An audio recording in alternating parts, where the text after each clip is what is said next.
comments, can we make a motion, you guys are good with it, to move our old business as far as discussion with action regarding addressing issues after public comment? So moved. I'll second that. Motion from Alderman Reynolds and Alderman Tapp to go out of order and move the old business discussion protection action. Thank you.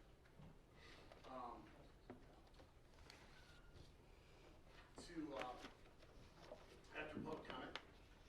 Take roll, please. Both portions of the old business or just that one? Just one. Yes. Okay. Alderman Vassler.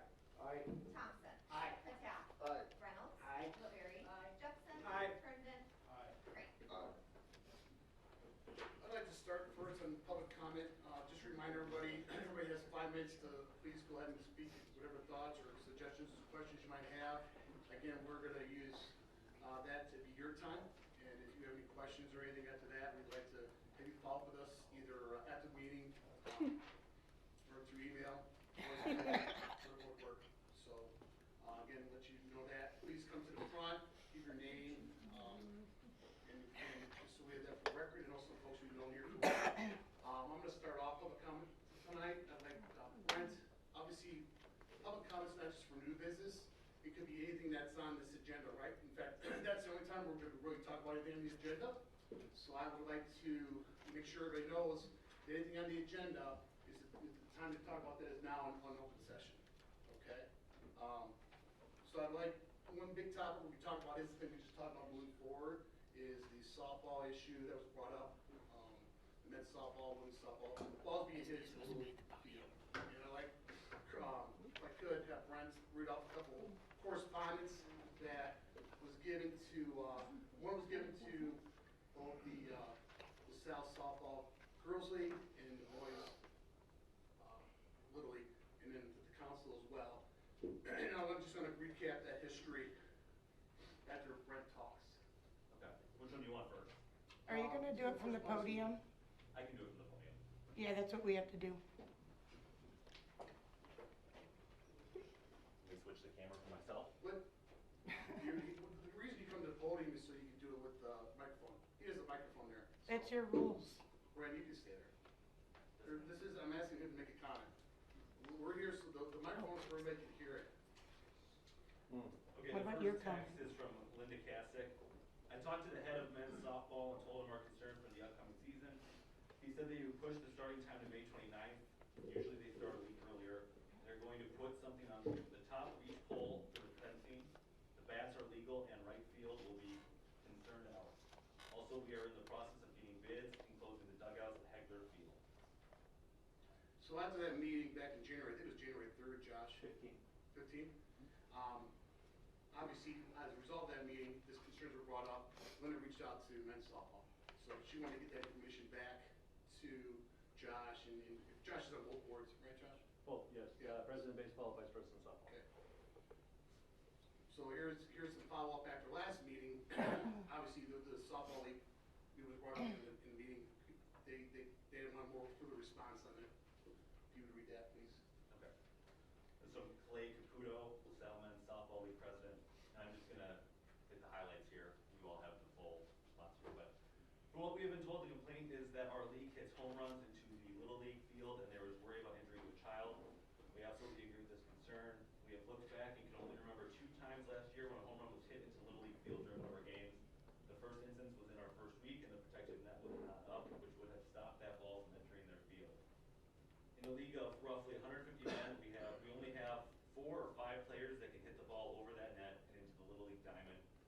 We have already drawn up new rules for this year stating that if a player hits a home run into the Little League diamond while a game is going on, it is an automatic out, and that player forfeits the remaining at-bats, the duration of league play that day.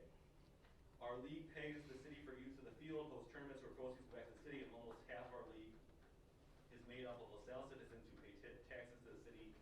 That is on top of multiple LaSalle businesses that sponsor the teams and league as well as play in it. We are happy to work with the Little League. If we could get a schedule of their games, we can work to put the teams with the big hitters at game times that don't interfere with Little League play. It says here that Tim Curzon may also be with us. I don't know if he's up there. Tim, thanks. He's here to listen to complaints and arguments to try and put rules and policies in place to alleviate these issues. So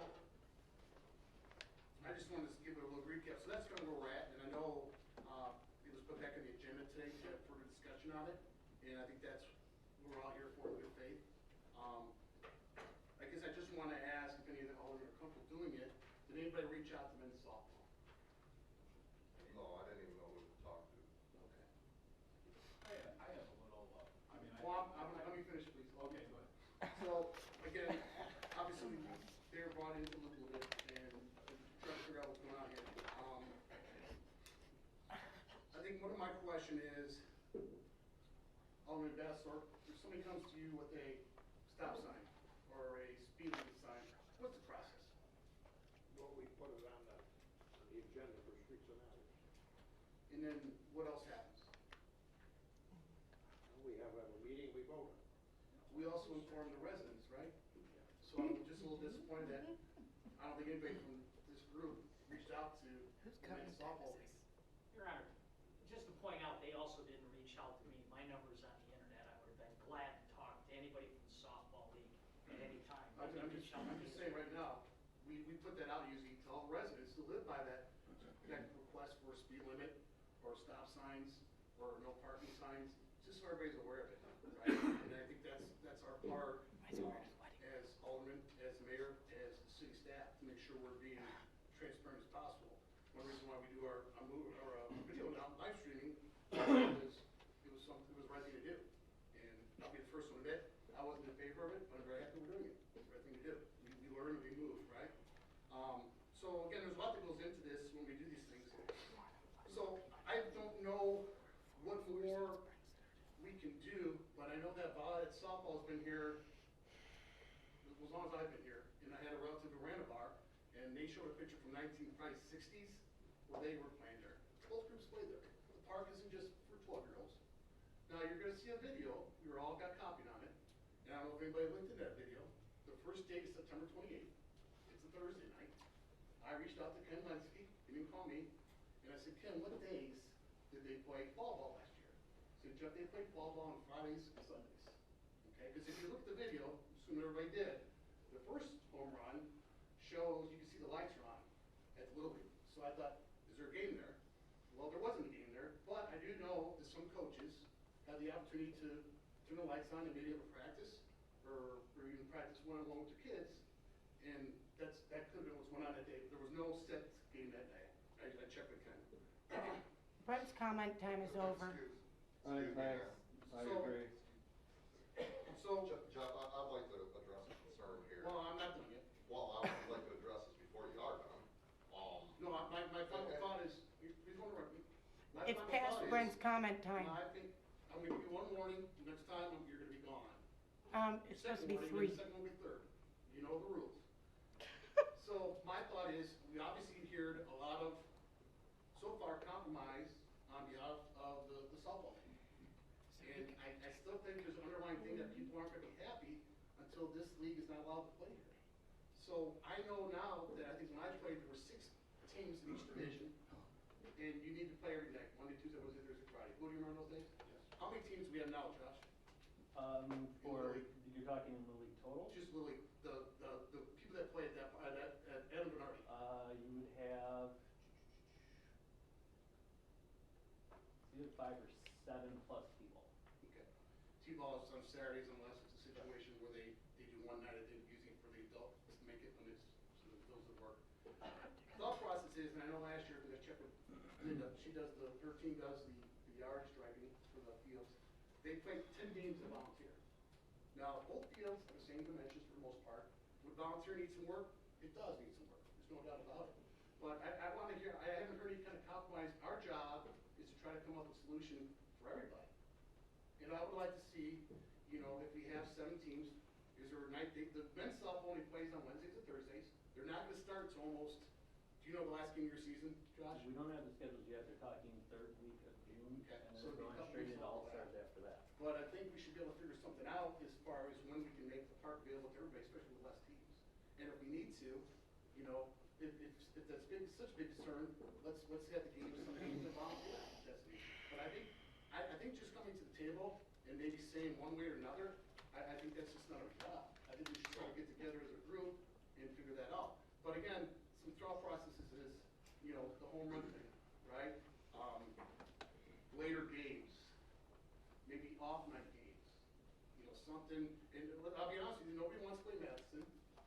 I think the field's very safe, you know, it's been tested multiple times. There's a stigmatism on Madison Park. Nobody wants to play there, okay? They wanted, I brought the The soil. girls want to, the girls last year wanted to come back, right, to Hyper, Alderman Prosper, and we said, no problem, we didn't know if you wanted to come back. So, I just think it'd be nice if a couple aldermen, myself, or one alderman, myself, we could meet with a couple of people in here and find out what a compromise. All right, So, my turn to I'm done. talk now, please. I believe that we're getting off topic here, Jeff, because we have a whole section on the agenda that we just moved forward for discussion, not during public comment. So why don't we let the public comment speak? The public comment, we talk about everything in the agenda. I just said that before I started, Jordan. You need to rewind the tape? You said let's move the old business up. No, I said during public comment, we talk about everything that's in the agenda. And that's what I did. You didn't go to the microphone and speak for the public. Well, because I have a microphone in front of me. That's the reason why we use the microphone. Time's up. Anybody else up here? Mark? Yeah, I do. Yes. He let them go first. No, I'm talking about time limit here. There's no time. There's no time limit for a mayor. Oh, we're held to one. It was open for Brent. Public comment. It was Brent's comment. Community. Very long. Okay. JD number one. I've worked in Hyper Park, Micro penis. doing the diamond. I played in softball league, I played in the Little League. I was a scorekeeper, I was an umpire, I even umpired softball games or whatever. You're taking away people's ability of hitting a ball. There's gotta be a compromise. I see, whereas the softball team wants to compromise, it's not, you know, there's gotta be, I agree with the mayor 100%. There's gotta be a compromise that the softball league and the Little League gotta be able to reach out and get the schedules and take care of the conflicts and worry about the safety of the children. It seems to me like a very easy thing to do. I mean, instead of just coming to us with all the problems on one side, I believe that we could probably work this out very well. Hegler Park has been used there, the Little League's been played there, softball's forever. Softball used to have massive amounts of people watching them guys from, when, it was Hurley's and all the Bardos and all the different teams. You should be able to work something out there. Still worried about the safety, not taking away from a man hitting a ball into the Little League diamond. There could be, if there's conflicting schedules, I'm sure there could be time changes. This stuff of if it goes over or whatever and a guy being out or whatever, you're limiting, you're trying to change something here for, this is why society, go back to the old days where the parks were full of kids and things. Parks are not just only for kids, they're for adults also. So I agree with the mayor and I believe that something can get worked out. And this was my comment even before the mayor spoke. Well, I agree with that, Alderman Herman. There should be some compromise, and that's why we have both parties here tonight to give us a comment on what they think, and then we can move on it. I have a few questions. Is it possible to put up a high enough net to stop the balls? Is this a recent phenomenon? Was there a higher net in the past, or? There was no net with that. There used to be no net. That got put up last year. I thought it was- And they don't No, do that anything. has been up from last year. Yeah, They go over the nets now. I know, but can you put up a higher net? You know, you see them for these golf ranges. I think, you see the video, you saw the video, the other home runs was nobody was in that Little League diamond. Now, we know, full disclosure from the men's softball, they know two days for sure. You know, as far as documentation, they're basically admitting it, that it happens. I mean, and the one coach says his team could hit probably 4 or 5, you know, it depends on who you have. So I think the plan is, you know, that obviously we want everybody to use the parks, that we all agreement, is to have a chance for everybody to get together and work on it. But I don't think we wanna say, you know, sorry, men's and women's softball, you gotta go, or else too bad. I don't think we wanna get to that point. I don't think that's our job. I realize they do for the sun, but most areas, when you see multiple diamonds, 2, 3, 4, home plate is all in the middle. Like a clover leaf. Yeah, like a clover That leaf. was, you know, that's a new concept. You know, that Pepper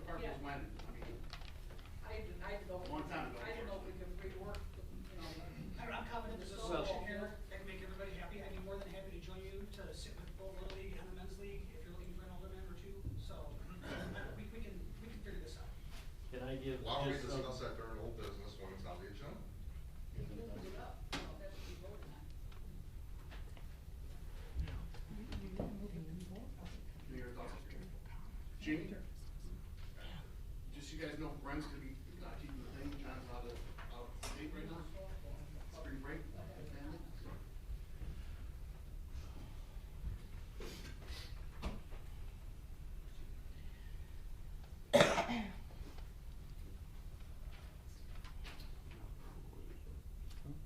Well, that was about 20 minutes of, is this on or what? Should be, a switch on there maybe? Better pause my time. I gotta reset my time here. Okay, I'm not, I'm sorry, yeah.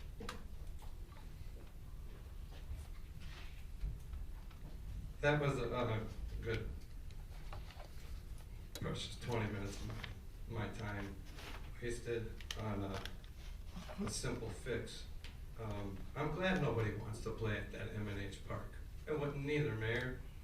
I'm so happy that you're not allowing that to happen. You talk about transparency, boy. This is the most transparent I've ever seen you. You change the rules anytime to benefit you and your agenda. You just took over public comment, said you were making a public comment.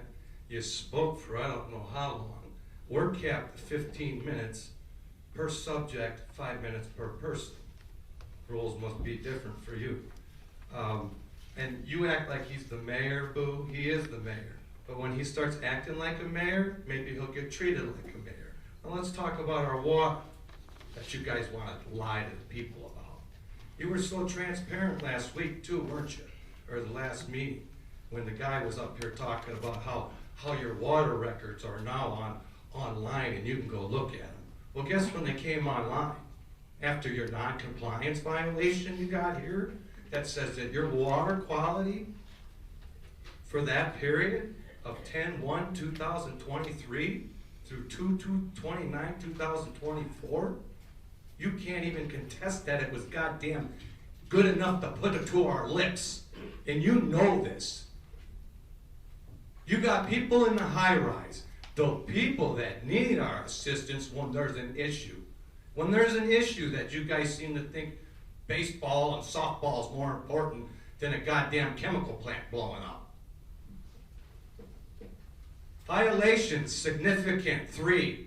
I got all this good stuff, Mayor. And don't worry, it's all online, you Mr. Transparent. You made a few comments at your little family feud thing. And I'd like to let everybody know what you learned from the Karis chemical fire. You said transparency with the corporation and your constituents. Who are your constituents you're talking about? Because there's no transparency with Karis Corporation or any constituent in this damn building or in this town. We get your head down, bow low, and you got nothing to say, but speak out of turn and you got a big goddamn mouth, don't you? Maytag building. I'm speaking, whoever's on over here. Maytag building. You're going to give Karis Chemical, you guys are all going to give Karis Chemical their $3 million, ain't you? Because that man back there says, he's been in the building for the last few months, but when Eric Diaz was here and he asked, that man had nothing to say. Now all of a sudden the apartments are getting built. Well, I've been driving by. There ain't a whole lot going on in that building. And you're going to tell me they're going to leave that bottom unfinished when it says in your stinking contract here, your rules that you made up, a kitchen, a place of business, you're going to allow this to happen. $3 million, people, $3 million of TIF money. Let me come in and do this. Let me buy a building for $1 and you hand me $3 million. I'm telling you what, they get that $3 million, there will be an FBI fucking investigation quicker than shit on this. And I can guarantee you that. Because this is shady. You guys with Karis, it's all shady. Y'all know what's going on with the water. Y'all sat up here and pretend. Well, number 4, what's going on with it? Huh? Bacteria in our water. You're telling us to put it to our lips. You guys have all known this, why we put millions in a park. Am I missing something? Priorities. Now you're gonna pretend like you're fucking doing something? I'm sorry. You have 1 minute left. You're failing. You are failing. And you continue to fail with your lies and your bullshit. What else did you bring up? Oh, let me see, since I got a minute left. Oh, that you learned, the most important thing you learned was that you could send a county-wide call-out from the Caris chemical fire. That's what you learned. That's what you said at your Family Feud show. That joke you put on. That's what you said you learned. That's all you learned from this fire? That's all anybody's learned in this room from this fire. Because you know what? I don't feel safe at all. I don't feel safe with that company. I don't feel safe with the lies you're telling. Bow your head some more, sir. I can't wait till you sit in that office.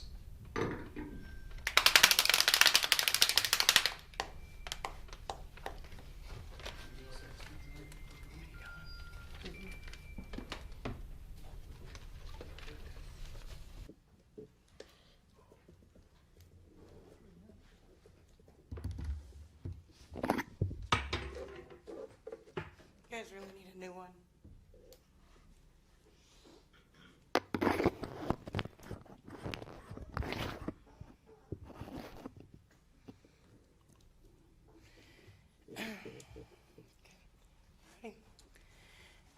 You'll have to bear with, is this working? Okay, redo.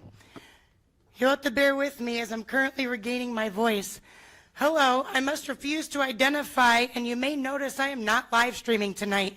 Last meeting, someone in this room decided to not only insult me, he belittled my work. I shut off my live stream and asked Officer Austin Bray if he learned the 5 elements of the First Amendment yet. Bray looked straight ahead, claiming he knew them, also stating I'm looking for attention. I had been kind to Bray and was surprised by this. I let him know how hard it is for me to get up here. Bray again told me that I just wanted attention. This not only upset me, it kind of hurt my feelings. Typical of a crybaby woman. Officer Bray is a newbie here. He has a lot to learn, and I'm sure he has plenty to offer. I place blame for this behavior on the leadership in this room. His chief and mayor were both feet away when this happened. It's not often that an officer acts sideways towards citizens with his bosses nearby, unless they know they won't be held accountable. Enough about me. Let's talk about that bored housewife that just can't seem to sit down and shut up, Dawn Hicks. It'd be nice if she would just stop coming here, right, Mayor? How dare that bored housewife turn off her soap opera and come bother us men? I located another whiner who must need her tampons. I'll actually quote what she said in about the LaSalle's nasty water in the local Buy Nothing group. Just wondering if anyone has any bottled water they can spare. LaSalle tap water makes me sick, and I can't buy any until Monday. Located in LaSalle High Rise and do not drive due to low vision. These needy broads just never stop, do they, Mayor Grove? I saw the way you ignored that lady teacher who spoke up here. It was cute watching you forget the cameras are rolling as you snapped at Alderman Jepson. And by cute, I mean concerning. God forbid anyone gives a damn about the kids. Mayor Grove, you hate me so much for what? For seeing what you've done to Jamie and investigating? Because in our meeting with your entourage, you thought you were so smooth you'd fool me? Not today, buddy. You act like I get up here and talk about who's poking who or the shady backdoor pension deals. You have hit an all-new low as of Thursday, Mayor Grove. I texted you a long message detailing safety issues at Rotary Park. I sent photos and videos as well. There was no response.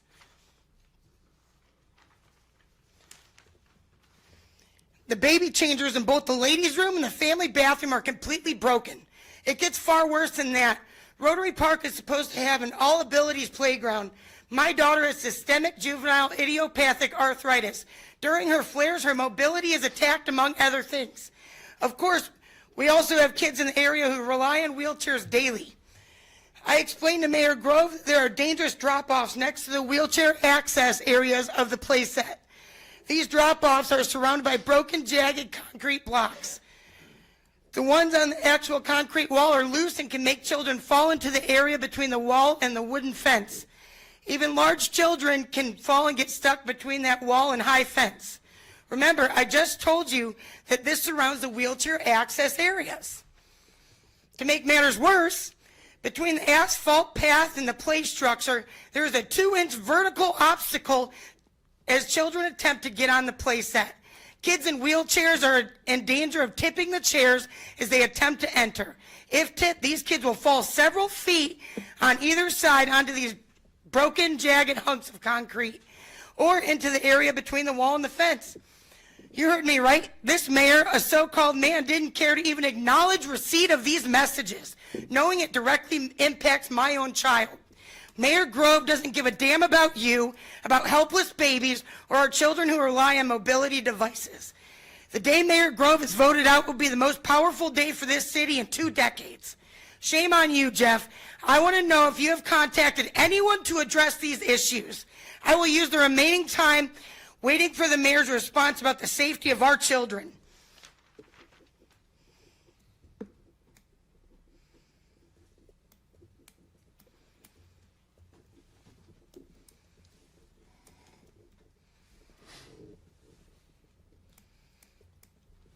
It's pretty fucked up, Jeff.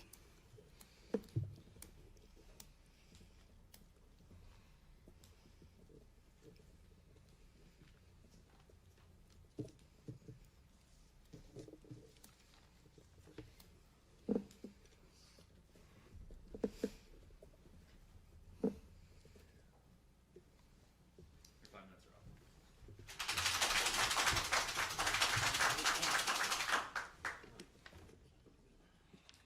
Anybody else like to speak tonight?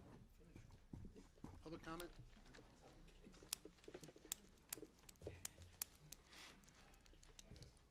How you doing? My name is Andrew Rodriguez. I'm a coach for LaSalle Little League. Can we get that video played, please? Well, first of all, I'd like to say I enjoy men's softball. They bring some good energy, music. It's fun when they're there. However, we were playing that night. By the way, the first of the video, it was a makeup game that we had. Ken must not have known that it was rescheduled for that night, but we were there. I didn't see the scoreboard on, so I'm sorry it didn't show like the scoreboard. No, yeah, scoreboard doesn't work half the time when we're there, but And just so yeah. you know, we don't do videos, but when we go to the actual line item, we can play during that if one of the aldermen makes that often. Sure. All right. Well, that fair? That's all I had. I just wanted to kind of get the video played for Sure. everybody and just pretty much say I enjoy when Do they're you- there. do The you agree energy's that- nice, do you but agree that the we other were there aldermen- too, though, that night. Do you agree that the other days there were no games going on? I am not sure exactly. Okay. I can't say for sure. Gotcha. But it was a makeup game? Yes. Okay, thank you. Any other comment tonight? So we're not gonna play the video. We're gonna play it under the actual line item. There now. So we wanna hold off on that. Yeah. We don't wanna, we don't want a president that we're gonna start throwing videos where people can bring things from home without just put it on. We wanna do it when it's actually during the time on the light item. So do you want me to go through my stuff now, or you want me to go through? Yeah, you'll have to go through now, Josh, because we're not gonna, once we get to light item, we're not gonna discuss anymore. Okay, so I have to talk about that. Please. Can I let him know, the aldermen all got copies of Yeah. that sent to us. Okay, so you guys have So all seen the video. if they haven't, that's on them, but it was. Did you guys have the volume turned up so you could hear some of the Yes, I comments did. and whatnot? I should have clarified that for you. I sent you an email. I don't know if you got it in time before the meeting. No, I've been at work all day, so I- I literally leave work early to get here for this, I so. apologize. It's not even a game. Yeah, no, that's fine. Josh Bushy, president of baseball. All right, so let me address some of the stuff. First of all, thank you for, I know we weren't here at the end of the meeting, but thank you for bringing up some concern. When I talked last time, that means that you guys are at least listening to what we're talking about, and this is something that's very important to us. And yes, as Angel clarified, it was a makeup game. We did actually have a game on that day. Typically in fall, we're playing on Fridays and we're playing on Sundays, but we had a Thursday game on that week, or that particular week. And it happened to line up with your home run, or not your home run, your championship game, if I remember correctly. So in the video you saw, there were 3 balls that were hit over that direction that I found on there site. So, two of them went into the crowd, one of which a husband luckily blocked the ball from hitting the wife. He had seen it coming. I could not get them to come here for other reasons. One ball that clearly was hit onto the field, and you guys can hear it in the video, that they say that just got Little League. And then right after that, the person who was filming was talking about that, you know, aren't there nets out there? And you can hear the umpire say the net is still there, that went over. The rest of them know, because they also play during a time where we're not there. There's a lot of video there that has, or the other ones, where that ball is going over the net, but we don't have kids on it. What's being missed on that is the idea is that ball is going over the net, and that's what we were aiming to show you when you guys last week were saying, I've never seen it. It happens. It doesn't happen every game, but it does happen. So the concern is that if this ball does come over, the kids are turning one direction, that ball's coming from the other direction. If this ball was to hit somebody, there's potential for a life-altering event with that. And the question should be, how many times do we allow that to happen? Because at some point, it's not an if it's going to hit a kid, it's a when it's going to hit a kid. Or an if it's going to hit somebody in the crowd, it's a when.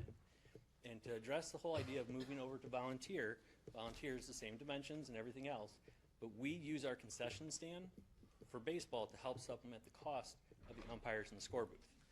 That particular concession stand is on the one side of Bernardi. In order for them to get to it from volunteer, they would have to cross through the right field of men's softball in order to get to it. So that's part of it. Another part that you're talking about is you asked me about when our schedule goes. Second to third week of June. However, after that, they start All-Stars. We also have practices there. This year, All-Stars tentatively is going to be last week of June for one group, first week of July for the next group. If they advance, it's 2 weeks past that for each one of those groups that advance. That'll keep going, so they have potential to go into July. Are you guys hosting any? We decided until we get this cleared up, we're not going to host. So I'm just saying, I think a practice, and this could be discussed with the group, practice could go to another field. We try to balance it that's part of between the the groups on that as much as we can, right. The other thing is, there's a fall season for baseball. That starts practices usually the first to second week of August.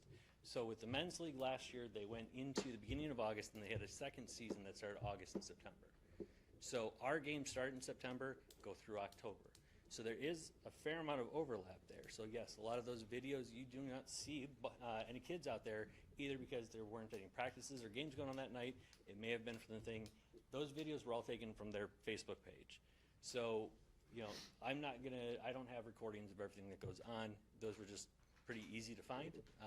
To give an example, again, these balls are getting on the field. And how many does it take? Because at some point, somebody will get hit. And when that happens, nobody here can say nobody told them.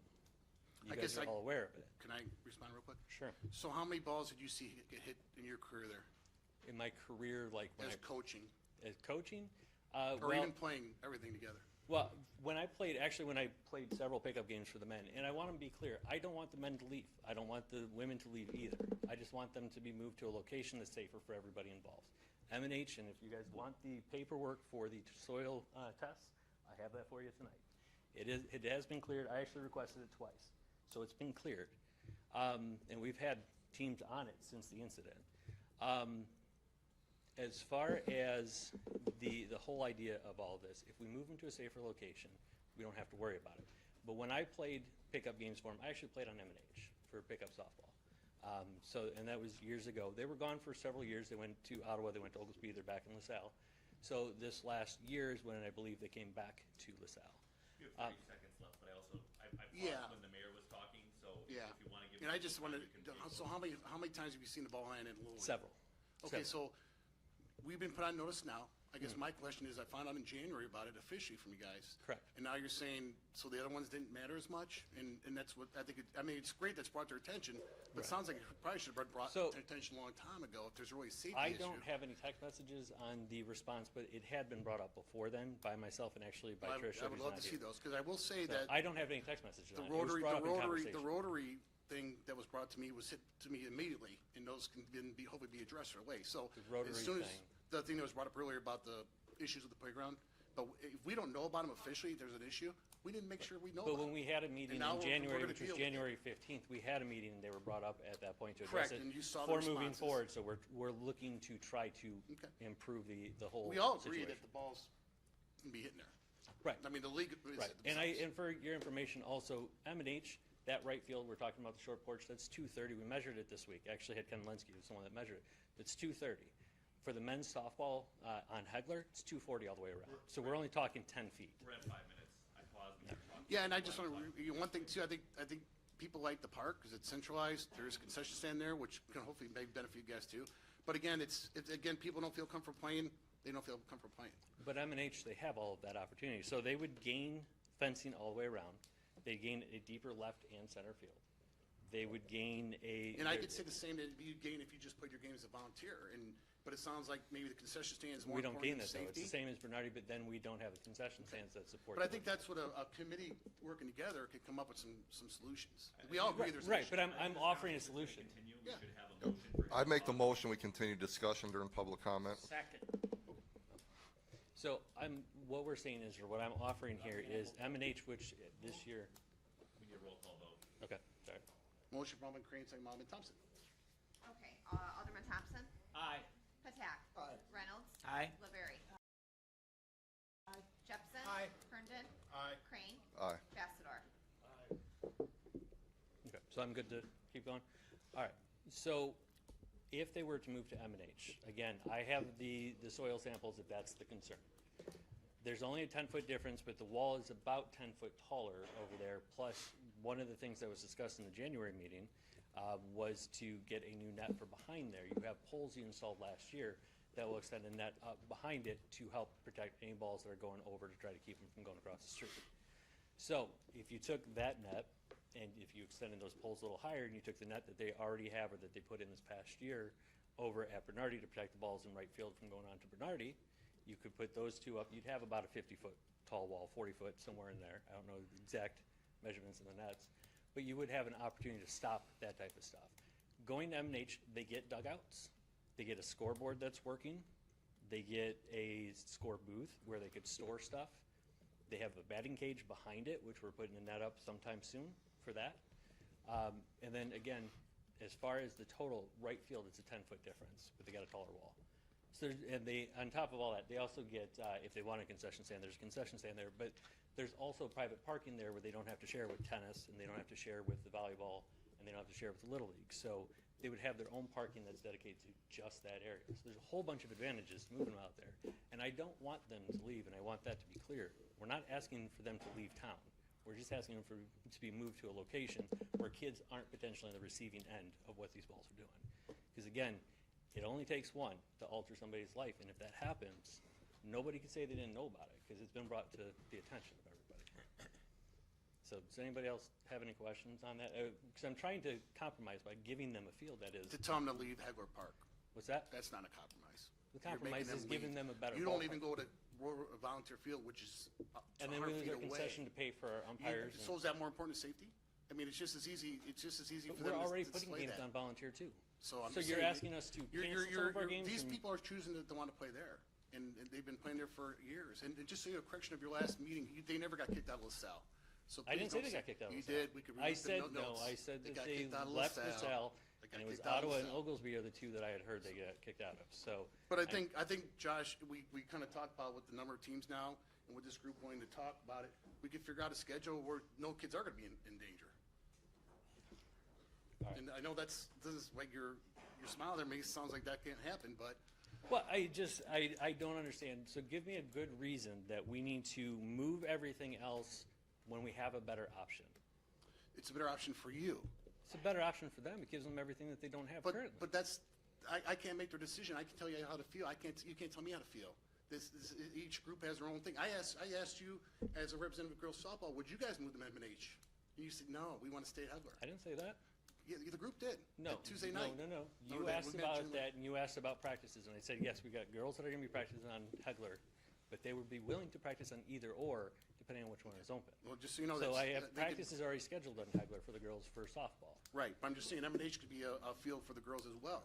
It could, but then that doesn't, But it might be a better convenience. Now we're putting, which is fine, we're putting, as your point, we're putting fencing around the dugout. we're putting fencing around that one pole understand you to are. accommodate for the girls softball, which they could have been easily gone to M&H, but you guys didn't want to. So we're trying to work with you in that It compromise. wasn't that ever, like I said, that, at Okay. that point, it was at the same meeting where we brought up initially this issue. So the talk was at that point, because Tricia was one of the ones that was there for softball. She was one of the people that said, why not move the men over and the girls can go to Heckler Park? Because you said, well, we don't want the park sitting empty. So she said, well, it wouldn't be sitting empty. The girls work at St. Mary's. When St. Mary's is going, they've got games 5 days a week because everybody for softball plays on that field. So there's nowhere for them to practice. So the idea was the girls' practice was going to be put at whichever field was open. But when we said the men moving over to M&H and the women's league moving over to M&H would allow for the girls to take Heckler, but they could take either or. That's not the concern. So, again, I'm trying to offer, I don't want them to leave. I'm just trying to offer another option here. Is a park that currently sits empty. So, all right.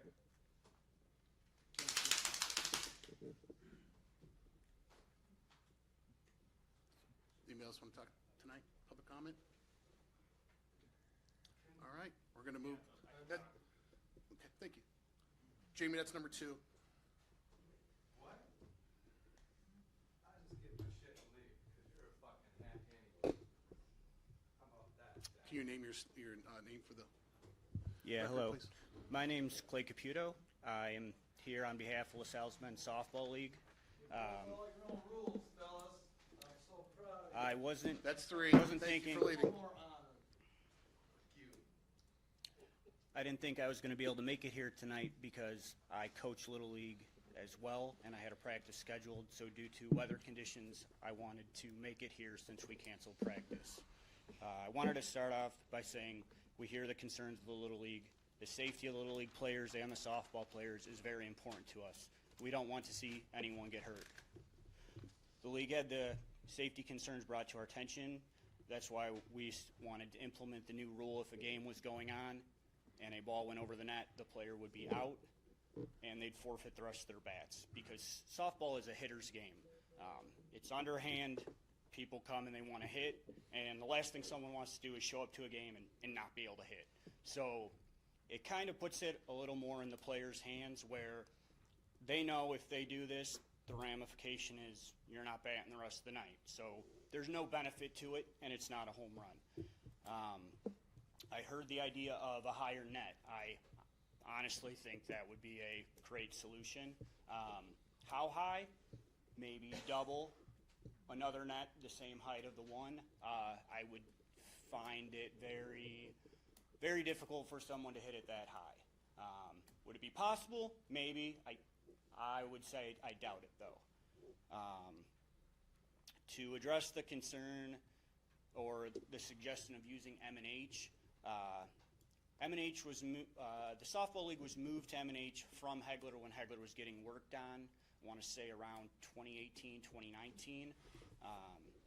And the reason that the league had left M&H is because the right field is so small with Karras in the background. Any home run that goes into there is a lost ball, and the balls are around $17 to $20 a ball. So that starts to add up, and it's a very significant price.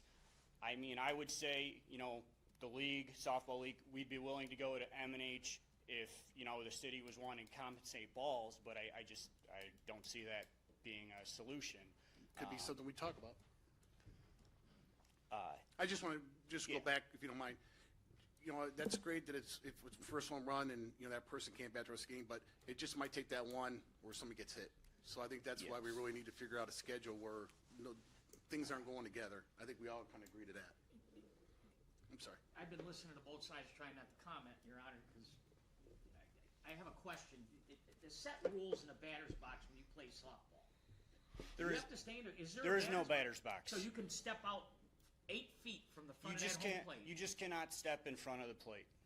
If you were to make contact with both your feet or stepping across the plate, you get a strike But called. if you step in front, because that home run that went over the fence, Yeah. that guy was So way in front if of the both plate. of his feet were in front of the plate, he'd be called out. Okay, because I Yeah. see that in girls' And fastball, softball. the reason that but they we gotta stay in a batter's box. implemented that was because just when there's 4 games in a night, and when we had batters boxes made, players would come up and kick the chalk all out. So we had let Linda know, you don't have to make us batters boxes if you don't want, just to save money Yeah, on the play night. chalking. Okay, thank you. That was a question I had. That answers something for me. Thank you. And like it had been mentioned, the league's been around since the 60s, and it's never been a concern till now. I think John had brought up earlier the idea of a lot of baseball fields now, they're like a clover, kind of a complex. And travel ball, whether it's women's softball, kids baseball, they play at these complexes, and that's something that happens every single weekend at a complex. You got a foul ball from one field going on to another. It just kind of comes with the territory of baseball. Is it a safety concern? Yes, but it's also just something that you have to be aware of when you're around a ball diamond, just like parking your car by one. That's a great question. I'd actually asked our counsel on that, but it's a little different because when you're signing up for baseball, and you might get a hit from another baseball, you're kind of agreeing to that. Now it's baseball against men's softball, which is not, it's the same league. You know what I mean? Yeah. And I guess with that, we've also had foul balls come from Little League into the softball field. And I mean, we just kind of know that it happens. Right. It's something that comes with playing next to another field. We would love to get the Little League schedule. With talking to Linda, we were only allotted Wednesday, Thursday for men's softball. We try to make the competitive teams have the later games, so that way the hitters that can hit the ball hard are not playing when Little League is going on, because Little League is usually done by 8:30, I would say. So they have later games where it's not a hazard for them. If we had Little League schedule, we could try to fine-tune that a little better. It was mentioned there's only 6 Little League teams. With us only having Wednesday, Thursday, I was wondering, like, is there a solution? Does Little League use every night of the week? Is there an option to not use Thursday, the field, as we could put all competitive teams on the field on Thursday? And if there were no Little League games, that's when we would put all the competitive teams for softball. To really, there would be no games, but softball would have one night where competitive teams can play, and kind of without anyone having to leave. I feel like that's a good solution for both. But without getting a schedule from Little League, it's really hard to kind of work out a solution. So I just wanted to thank everybody for your time. And One thing I know, and then it's competitive, like you said, and you know, when somebody hits one, obviously it's on that video. You know, everybody's pretty jacked up about it. Wow, you know, look out, Little League, here it comes. You know, boy, man, you hammered that, you clobbered that, right? We hear it all the time. The kids, you know, you nailed it. I mean, you're gonna have that excitement. But I think you're right. We need to maybe have a situation. Obviously, I know one thought was potentially have, you know, the people who aren't all in on one night play, and the ones who are out for blood play at another night. That's what we are looking to do. We would love to have Thursday be for the competitive teams and the Wednesday be for the teams that are not as competitive. Are you guys open to having a meeting, have somebody from your group meet with aldermen and stuff, so we can, okay, Yeah, you're open to being part of completely on open to that committee? And back to with the kids, you know, we love baseball. That's why we're still playing softball, because we can't continue to play baseball. And we see so many kids come to our game and look up to either their parents playing or a friend's parent playing. So we want to, you know, set a good example. Excuse me for them, 1 minute. And they like watching. Excuse me 1 minute. I'll move that we allow this man to give some more Second. time. Are you done? or- I'm done. Okay. Well, I have a couple questions I'd like to ask. First of Take all, the I'd roll, like to say, please, Alderman Jordan, second, Alderman Thompson. first of all, I'd like to say, oh, For future reference, council, I think in the future, it'd be best when we have people with specialized knowledge like this, that they're brought in with a motion on the actual agenda item itself rather than public comment. It's very difficult to stop comment, you know, Right. when people are talking. So just for future reference, I think this has been a conversation for. Hit the roll, please. Alderman Patak. Aye. Reynolds. Aye. Laverie. Aye. Jepson. Aye. Herndon. Aye. Crane. Aye. Bassador. Thompson. Aye. Thank you.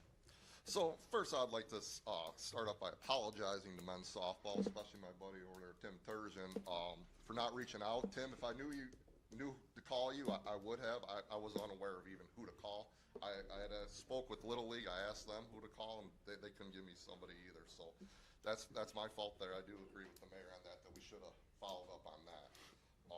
Second, I'd like to apologize for us prematurely discussing this before we heard your comments and concerns. I know I voted. I thought the vote was for move to after public comment. I'm sorry, I misunderstood that. That's on me. Now, I heard, I think both of you, Josh, and you would like to find some compromise, and I think we can all help you with that. Couple of your points that you had brought up was make the net higher. That's a great point. And then you had also mentioned that you would not mind going to M&H if we would give you $17 for any ball hit over. Prior to this meeting, have you voiced your concerns to Linda or the park board or anything about going to M&H, or have you said you do not want to go to M&H? Yes, we've said we don't want to because anytime in the past, it's always been the softball league's responsibility to pay for the balls, and being around $17 a ball, it equates roughly under $1,000 a season for balls. So, I understand that completely. Yes. I understand that. When we're not losing them. Yeah, And I that's understand why that we completely. like I think that's a legit thing, and my concern here, I don't have there is no price on safety. I swear by that. So, $17 a ball, or what I would estimate is $3,000 to $5,000 to put up a new net. You know, there's kind of a big gap there. Look at the future, though, of leagues. If the net was done, it'd be permanent compared To the paying lifespan that of the ball net. fee of the, Right. every season, repetitive. Can I interrupt there real quick?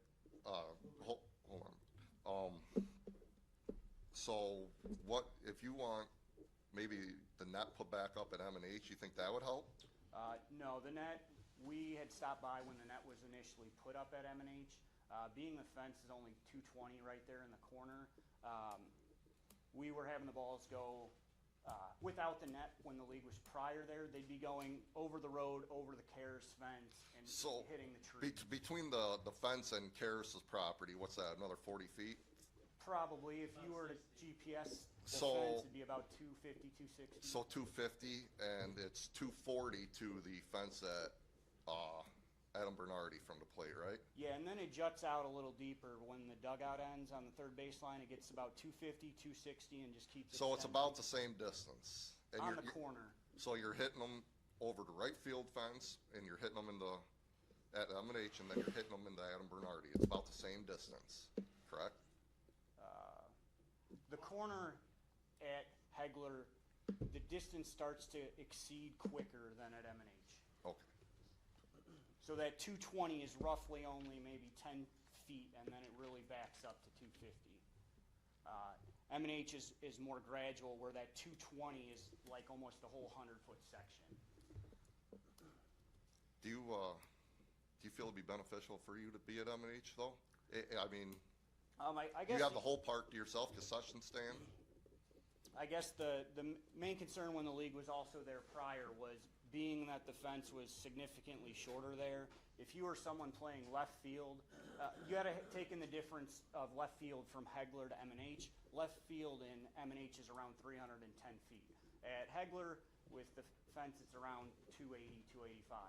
So when we played there last, you'd be a left fielder and you maybe wouldn't even get a ball a whole game because everybody's just trying to hit a ball over the right field road. So it almost ruined the game in a way. All right, so I have just one more question for you. Again, I wish I could have reached out to you guys beforehand to ask this, but how many teams do you have? We currently are estimating 11 teams right now with the possibility of 12. We capped the league at 12 due to only being able to have 2 nights. If we were allotted more nights, I could see the league possibly growing back to what it was, where around 2018 there was probably 20 teams. How many are sponsored by LaSalle businesses? I want to say more than half. More than half? You know how many players are actually out of LaSalle? At least half. At about least half. Half, so 70, 75 guys? Yes. All right. How? I don't know, it's pretty simple for me, $17 ball over $3,000 or $5,000 net. If we raise the fence at, Where I wanted to interrupt on that, Linda was buying the new net from behind M&H already, so I believe the city purchased one, is that correct? Did the city purchase that net from behind M&H? I think, Back in January, we thought we Right, well, that was also for, not just for softball, but it was for rookie league. Junior league was playing there. Now, this year, I know you're not playing any games there. We're not playing any, but I'm Right, saying but it would, I don't know if it was already purchased or not. I know she had planned on it. Okay, she had planned on it, and so if you took that net along with one that's already at Bernardi, put both of those back, you would have a Yes. 40-foot wall there. And to correct the measurements, it is about 300, 310, and it does come straight down, on the edge there. It comes to 230, so we measured that this week. Well, I just pulled GPS up on my phone, Right, so it yeah, says we 220. measured it with the Little League official ruler and all that stuff this week. So 230, and it's 240 at, Heckler now. So you're talking 10 foot within the 15. Yeah, only for like a 10-foot section. All right, guys. But it goes. Again, if straight that's out. something we want to do at the committee meeting, that's great. Any other public thank you, sir. Any other public comment tonight? All right.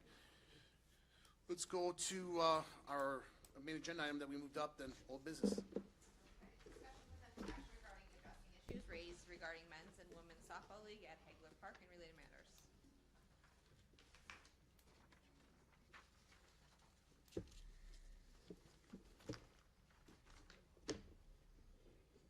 So are we gonna discuss this? We are.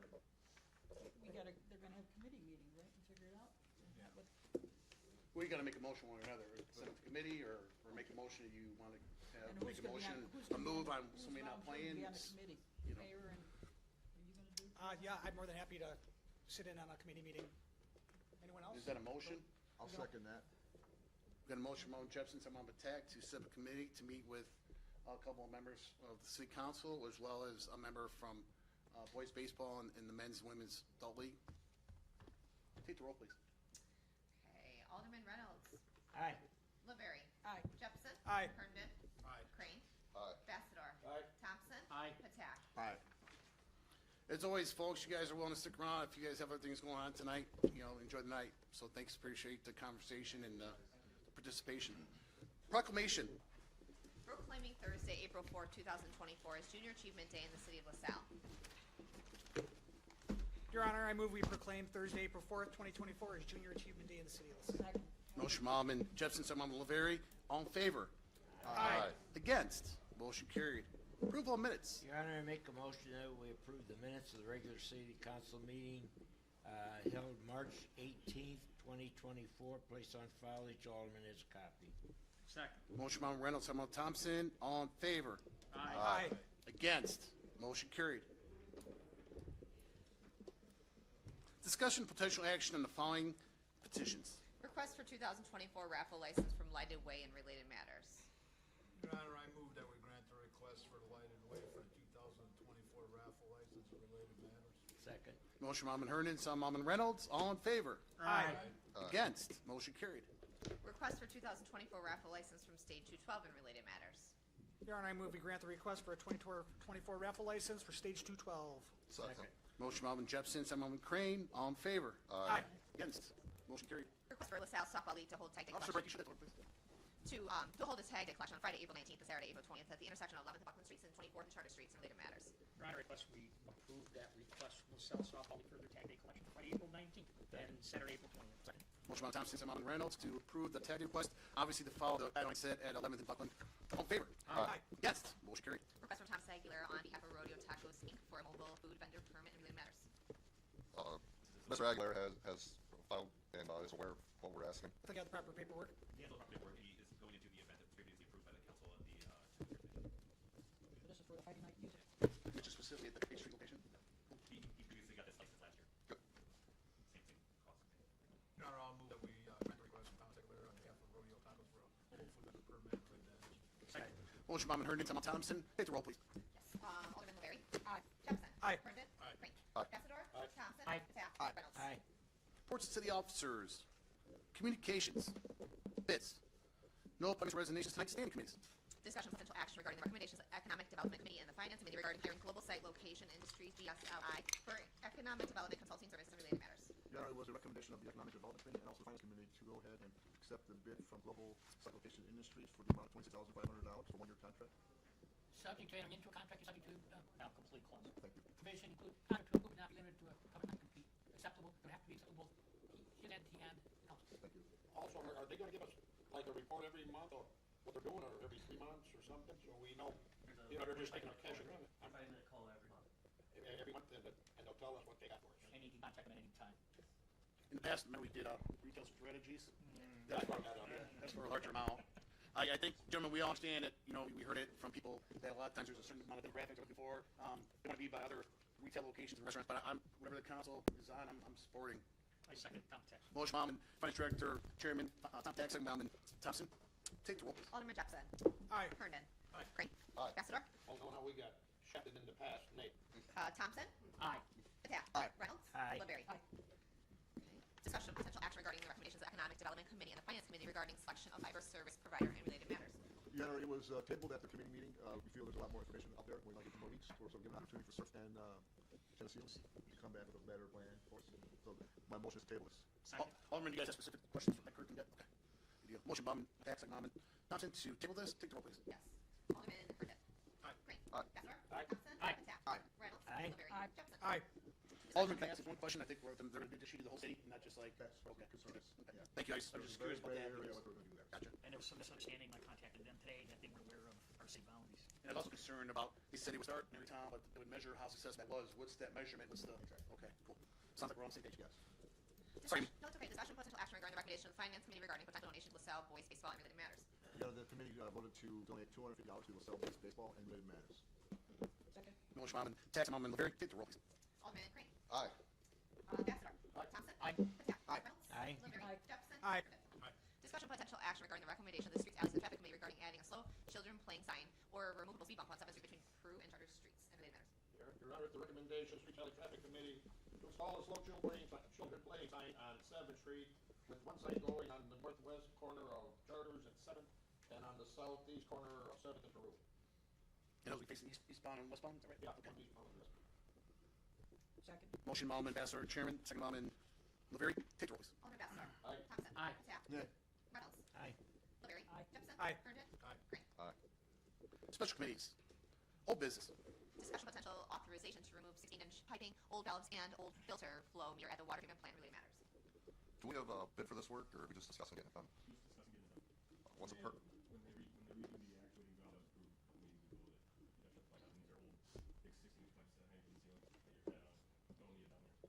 What is this? So we're addressing something before it becomes a problem? All right, I move, Safety issue as well. Thank you. I move that we go ahead to, potential authorization, bid pending. Second. Motion, Bauman, Crane, second Bauman, Herndon, to both give authorization, take the roll, please. Alderman Thompson. Aye. Attack. Aye. Reynolds. Aye. Woodbury. Aye. Jepson. Aye. Herndon. Aye. Crane. Aye. Bessidor.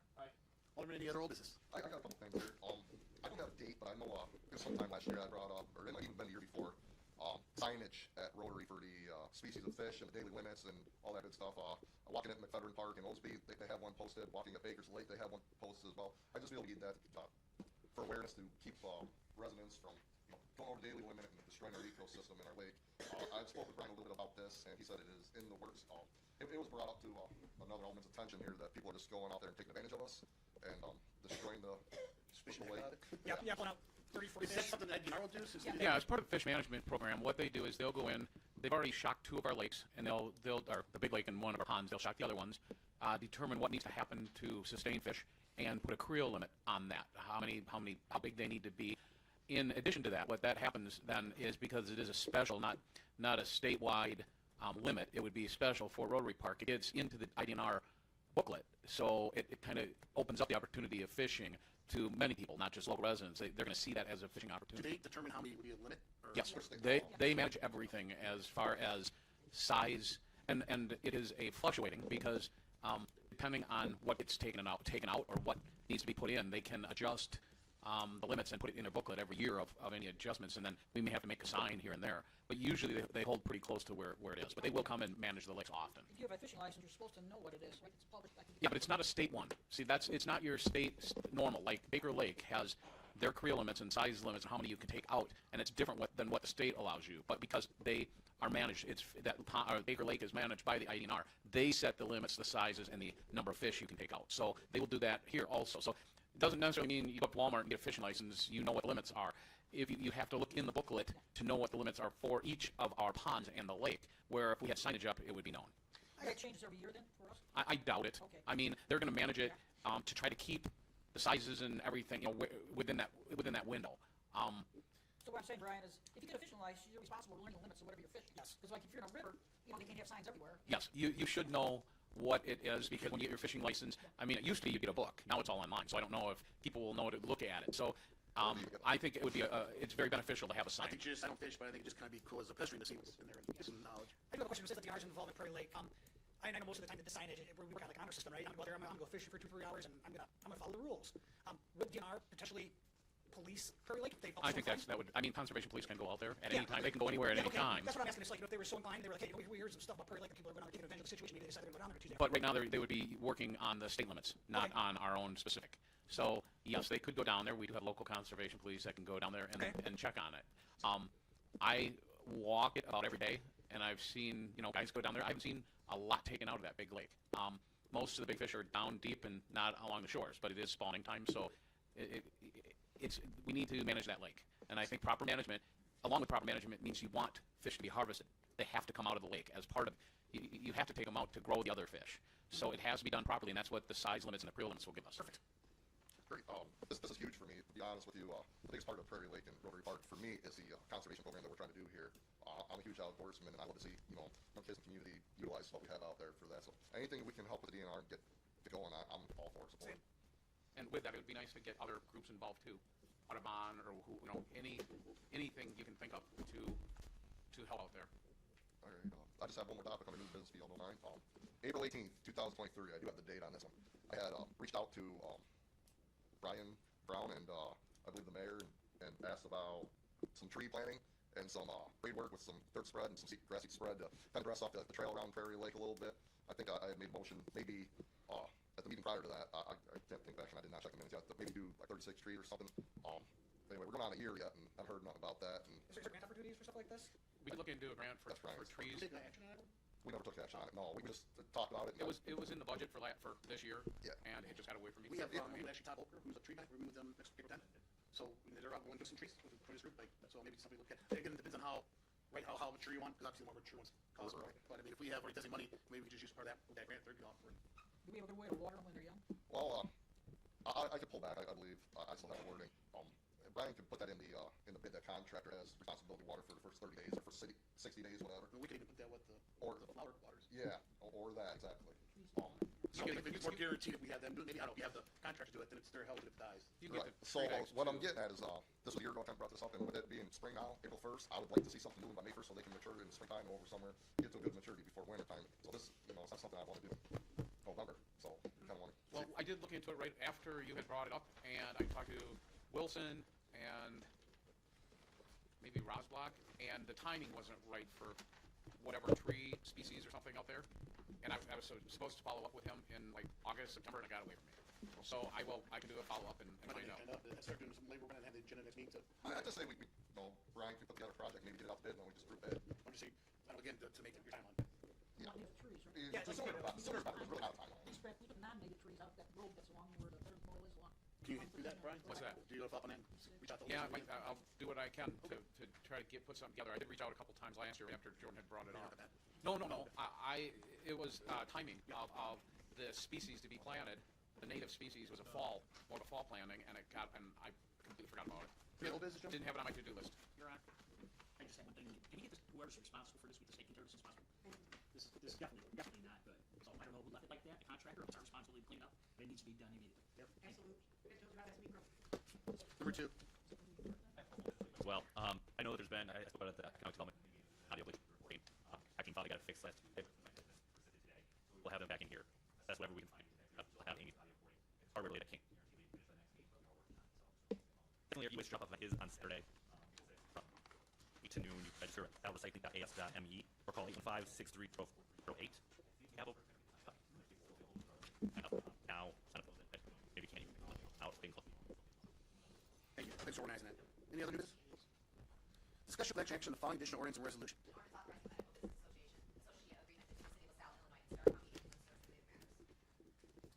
Your Honor, Alderman Thompson, I said in a speaking a week on Monday. So first of all, the name Stark County is very misleading. It's a private enterprise. It's not a government agency. So the Animal Service is private. It's on a third owner. I think they've been in business since the late 60s, 67, if I recall. call. Also, this is strictly transfers only. It has nothing to do with a 911 emergency service. And Chief Janik, if I say anything that's not correct, please jump in. So that's something that's very important, is transfers. Also, then, this company, Stark County, has a contract with OSF. So that's why they have the transfers with Peru, with the hospital, but not with OSF. So they have, Stark County is out west of us. They have Kiwani, Princeton, Mendota, and Peru coming up. So their Stark County OSF is estimating around 1,500 calls, transfers per year, and Stark County felt that they could not handle that. They looked at it, they felt that they also could not maybe get more staff, buy more equipment, so they went out to local ambulance services. Obviously, Peru was first in line. They reached out to some other folks, and I have to commend our mayor for his timing and a phone call to these people to where our timing was perfect. We got in, and if we sign this contract, if we agree, we would be number 3. The other thing that's very interesting and very good about this is politics are out of it. When OSF has a transfer, they call Stark County, and Stark County has their own call center. So they're not going to say, I got a buddy down here or whatever. It's the call center. Then if Stark County cannot handle the transfer, it goes down to number 2, which is Peru Volunteer Ambulance Service. If they can't handle it, it goes down to number 3, which is us. Also, we are not penalized if you turn it down. It just goes right back. Another thing that's interesting is that Stark County, if we have trouble receiving payment from a transfer, they will aid on us and also pay part of it. So to me, there isn't a downside to this. And Chief Janik emphasized at this meeting that 911 service is a priority for the citizens of LaSalle, and that will not be affected. This is, I think, that we're in a good situation to help our ambulance fund, and I recommend that we go ahead with this contract. Now, how does this work? If they get like 3 calls, right, and then they take care of all 3, but if they get 6 calls, then the other... They can't handle it. They go to Peru. Yes.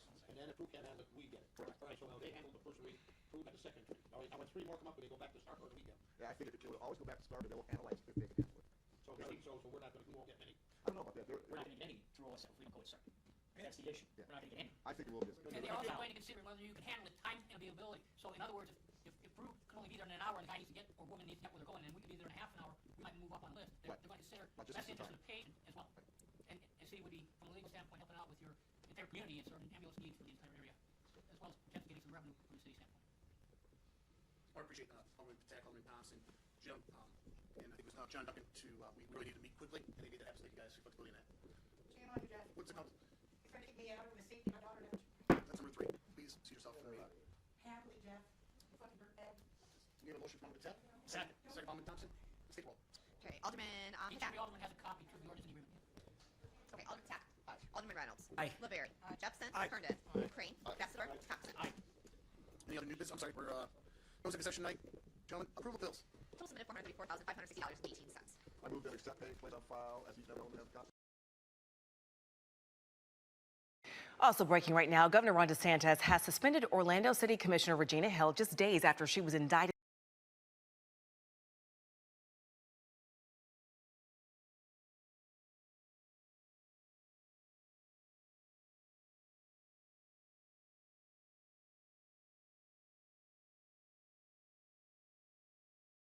Here.